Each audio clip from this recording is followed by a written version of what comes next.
اور ہر طرح کے الزامات، مصیبتوں اور مشکلات اور امتحانات کا جوان مردی سے مقابلہ کیسے کر لیتے ہیں۔ ان سے انجان لوگ یہ بھی پوچھتے ہیں کہ نواز شریف میں ایسی کون سی چھپی طاقت ہے جس کی وجہ سے وہ اپنے مخالفین کے ہر وار کو ان پر ہی الٹ دیتے ہیں۔ جس بیٹی کو مخالفین نے ان کی کمزوری بنانا چاہا، اسے وہ اپنی ناقابل تسخیر طاقت کیسے بنا لیتے ہیں۔ ڈکٹیٹر مشرف نے جب انہیں اٹک کے قلعے میں قید کیا تو ان کے شریک حیات بیگم کلثوم نواز، جن کا سیاست سے دور دور تک کوئی واسطہ نہ تھا، وہ خاتون خانہ اپنے میاں باؤجی کے سب سے مضبوط اور محفوظ سیاسی ڈھال بن کر ڈکٹیٹر کے سامنے پہاڑ کی طرح کھڑی ہو جاتی ہیں۔ نواز شریف نے موجودہ حکومت کے سیاسی انتقام میں لگائے جانے والے الزامات کی انتہا دیکھی تو انہوں نے ایک جملہ کہا تھا کہ میں اپنا فیصلہ اللہ پر چھوڑتا ہوں۔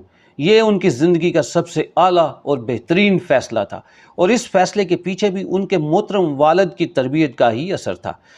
ان کے والد مرحوم کی ہر عبادت میں اولاد کے لیے دعاؤں نے ہی آج تک ان کو بڑے نقصان سے بچائے رکھا۔ ان کی دعاؤں ہی کے نتیجے میں ان کی اولاد کو بھاگ لگے ہوئے ہیں۔ نواز شریف پر مبینہ الزامات کی ایک لمبی چوڑی لسٹ ہے۔ ان کے مخالفین نے پاکستان کی نئی نسل کے ذہنوں میں میڈیا پر بار بار صبح شام دن رات ایک ہی رٹ لگا کر کہ نواز شریف کرپٹ ہے، نواز شریف چور ہے، نواز شریف ڈاکو ہے، دھوکے باز ہے، بلکہ یہاں تک کہہ دیا کہ وہ غدار بھی ہیں۔ یہ کہہ کر نواز شریف کو پاکستان کی سیاست سے آؤٹ کرنا چاہا، مگر وہ اپنی اس سازش میں کامیاب نہ ہو سکے۔ چور ڈاکو کرپٹ کہلائے جانے والا نواز شریف آج بھی پاکستان کی کروڑوں عوام کی امیدوں کا محور ہے۔ آج بے شک نواز شریف لندن بیٹھے ہوئے ہیں، لیکن پاکستان میں سیاست شروع نواز شریف کے نام سے ہوتی ہے اور ختم بھی نواز شریف کے نام سے ہی ہوتی ہے۔ آج اگر عمران نیازی جلسہ کرتا ہے تو نواز شریف کا خوف اس کی آنکھوں میں صاف دکھائی دیتا ہے۔ دوسری طرف پاکستان کی سڑکوں پر نون لیگ جو پرامن احتجاجی سیاست کر رہی ہے، ساری دنیا دیکھ سکتی ہے کہ نواز شریف کی بہادر بیٹی مریم نواز اگر مہنگائی، لا قانونیت، سیاسی انتقام میں مست نااہل حکومت کے خلاف سڑکوں پر ہے تو اس نے بھی سینے پر نواز شریف ہی کی تصویر سجا رکھی ہے۔ اس میں بھی کوئی دو رائے نہیں کہ نواز شریف بیمار ہیں، لندن میں علاج کرا رہے ہیں، لیکن بیمار اور کمزور سا نواز شریف اتنا طاقتور ہے کہ اس کے مخالف سیاستدان اگر اس کا نام نہ لیں تو ان کی سیاسی دکان پر کوئی چڑھتا تک نہیں۔ آج اگر عمران نیازی یہ اعلان کر دے کہ میں اپنے اگلے جلسے میں نواز شریف اور ان کی فیملی کا ذکر نہیں کروں گا تو یقین کریں کہ ان کے جلسے میں صرف کرسیاں لگانے والے، تمبو لگانے والے، ساؤنڈ سسٹم والوں کے ساتھ ساتھ شیخ رشید اور مراد سعید ہی نظر آئیں گے۔ حالیہ سروے بتاتا ہے کہ نواز شریف اتنے تلخ ناسازگار حالات اور آزمائشوں کا شکار ہونے کے باوجود سب سے زیادہ ڈیبیٹیبل اور سب سے زیادہ مقبول اور چاہے جانے والے لیڈر ہیں۔ چاروں طرف سے پابندیوں کی سلاخوں میں قید نواز شریف ملک کے طاقتوروں کی چیخیں بھی نکلوا رہا ہے۔ لوگ اکثر حیران ہو کر پوچھتے ہیں کہ وہ کون سی ایسی طاقت ہے کہ جو نواز شریف کو سیاست سے نکالنا چاہتا ہے، وہ چاہے غلام اسحاق خان ہو یا پرویز مشرف، وہ خود عبرت کا نشان بن جاتا ہے۔ وہ کون سا جادو ہے کہ جو نواز شریف پر کرپشن کا الزام لگاتے ہیں ان میں سے کسی کی سلائی مشین نکل آتی ہے تو کسی کا ڈیم فنڈ نکل آتا ہے، کسی کی چینی کی مل نکل آتی ہے تو کسی کا بیرون ملک پیزے کا بزنس نکل آتا ہے۔ جو نیب سے آپ کی جھوٹی فائلیں نکالے وہ خود نامراد ہو کر نکل جاتا ہے۔ نیب کا چیئرمین تحریک انصاف کا کارکن بن کر آپ کی کرپشن کہانیاں سناتے سناتے خود دنیا کے سامنے چسکے دار غیر اخلاقی کرپشن کی کہانی بن جاتا ہے۔ تاریخ اور میڈیا گواہ ہے کہ جو عمران نیازی نے نواز شریف پر الزامات لگائے وہ سب ایک ایک کر کے اس کا اپنا جرم بن کر اس کے سامنے ایسے آئے جیسے چاند پر تھوکنے والے کا تھوک اس کے منہ پہ آ گرتا ہے۔ آج عمران نیازی اقتدار پر ہونے کے باوجود بھی اپوزیشن لیڈر ہی نظر آتے ہیں اور ہر تقریر میں یہی کہتے نظر آتا ہے اگر مجھے موقع ملا تو میں یہ کر دوں گا، وہ کر دوں گا۔ اسے تو پونے 4 سال حکومت کرنے کے باوجود اب یہ بھی بتانے والا کوئی نہیں کہ نیازی صاحب آپ وزیر اعظم ہو، لیکن اب اس کا کوئی فائدہ نہیں۔ نیازی صاحب تو عدم اعتماد کی تحریک پیش ہونے کے بعد بس اب چند دنوں کے مہمان ہیں۔ اگر نواز شریف لندن میں ہوتے ہوئے بھی ان کی صرف ایک جھلک، ایک تصویر سوشل میڈیا پر آنے سے پاکستان کی سیاست میں بھونچال پیدا ہو جاتا ہے۔ اب بھی پاکستان کی سیاست کے اہم ترین فیصلے ان کے حکم پر کیے جا رہے ہیں تو اس میں کس کا کمال ہے؟ مجھے نواز شریف کی تربیت پر ذرہ برابر بھی شک نہیں، کیونکہ میری پیشہ ورانہ زندگی کے اہم ترین ایونٹس میں ایک محترمہ بے نظیر بھٹو کی لیاقت باغ میں شہادت ہے، اسی دن میاں نواز شریف کا بھی پنڈی صادق آباد میں جلسہ تھا۔ بی بی کی شہادت کے بعد راولپنڈی سمیت پورے پاکستان میں ہنگامے شروع ہو گئے تھے۔ بی بی کے جیالے پنڈی میں سامنے آنے والی ہر چیز کو اسی طرح بے جان کرنا چاہتے تھے جیسے ان کی لیڈر کو دیکھتے ہی دیکھتے ان کی آنکھوں کے سامنے بے جان کر دیا گیا تھا۔ راولپنڈی کا معروف مری روڈ میدان جنگ کا منظر پیش کر رہا تھا۔ بی بی شہید کی میت سینٹر اسپتال میں پڑی تھی اور جیالے غم و غصے میں اس ہسپتال کو بھی نقصان پہنچانے سے گریز نہیں کر رہے تھے۔ میں اسپتال کے مین گیٹ پہ کھڑا تھا کہ میں نے اچانک دیکھا کہ پیپلز پارٹی کا سب سے بڑا سیاسی مخالف میاں محمد نواز شریف اپنی سفید گاڑی سے نکلتے ہیں۔ میں نے انہیں دیکھا تو ایک دم سوچا کہ یہ اس بکھرے ہوئے جیالوں کے ہجوم میں کیوں آ گئے ہیں۔ اس وقت اگر کسی ایک جیالے نے بھی میاں صاحب کی گاڑی پر پتھر پھینکا تو اس کے بعد تشدد اور توڑ پھوڑ کا وہ سلسلہ شروع ہوگا کہ جس کے انجام کو سوچ کر بھی رونگٹے کھڑے ہو جاتے ہیں۔ لیکن نواز شریف نے تمام تر نقصانات کو بالائے طاق رکھ کر انسانیت کا مظاہرہ کرتے ہوئے اپنی جان پر کھیل کر محترمہ بے نظیر بھٹو کو دیکھنے اسپتال پہنچ گئے۔ دوسرا واقعہ جب الیکشن کمپین کے دوران عمران نیازی کنٹینر سے گر کر شدید زخمی ہو گئے تو اس کے دوسرے دن الیکشن کمپین کا آخری دن تھا۔ نواز شریف نے اپنا آخری اہم ترین جلسہ یہ کہہ کر ملتوی کر دیا کہ جب میرا سیاسی حریف ہی میدان میں نہیں تو میں جلسہ کر کے کیا کروں گا۔ یہ ہوتا ہے تربیت کا اثر۔ انسانیت ایسے ہی واقعات سے ماپی جاتی ہے۔ اپنی ویڈیو کے آخری حصے میں میں ڈائریکٹ میاں محمد نواز شریف سے مخاطب ہونے کی جسارت کرتا ہوں۔ سنا ہے میاں صاحب کا حافظہ بہت بہترین ہے، اسی لیے تو انہوں نے قرآن کے 13 پارے حفظ کر رکھے ہیں۔ آپ کے قریبی رفقا کہتے ہیں کہ آپ کسی سے اگر پیار سے ایک بار مل لیں تو آپ اسے کبھی نہیں بھولتے۔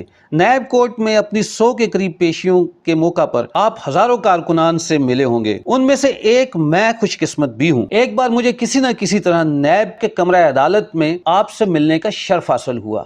نیب کورٹ کے اس کمرے میں محدود افراد کا داخلہ ممکن تھا، وہ بھی ملک کے حساس اداروں کی سخت جانچ پڑتال کے بعد۔ خیر میں وہاں داخل ہوا۔ آپ کے سیدھے ہاتھ والی کرسی خالی اس لیے رہتی تھی کہ وہاں آپ کا قریبی ساتھی آپ کے ساتھ بیٹھ کر بات کر کے دوسرے کو موقع دیتا تھا۔ سیٹ خالی ہوئی، میں قریب آیا اور آپ نے اپنی مخصوص مسکراہٹ کے ساتھ مجھے دیکھا۔ میں نے آداب عدالت کے سبب آپ کے کان میں وسپرنگ کرتے ہوئے اپنا مختصر سا تعارف ان الفاظ میں کرایا: میاں صاحب، میں راولپنڈی سے چودھری عامر شہزاد، پاکستان مسلم لیگ نون راولپنڈی کا ایک چھوٹا سا کارکن، اور وی ول بیک انشاءاللہ۔ آپ نے پیار سے مجھے ہاتھ ملایا اور لوہار فیملی سے تعلق رکھنے کے باوجود آپ کے نرم نرم ہاتھ آپ کے پیار کی چغلی کر رہے تھے۔ میں سیٹ خالی کر کے آپ کے پاس ہی کھڑے محترم طلال چودھری کے ساتھ جا کھڑا ہوا۔ میری جب بھی آپ پر نظر پڑتی آپ مجھے دیکھ کر دل پر ہاتھ رکھ کر مخصوص انداز میں ہلکا سا فرما دیتے: بڑی مہربانی۔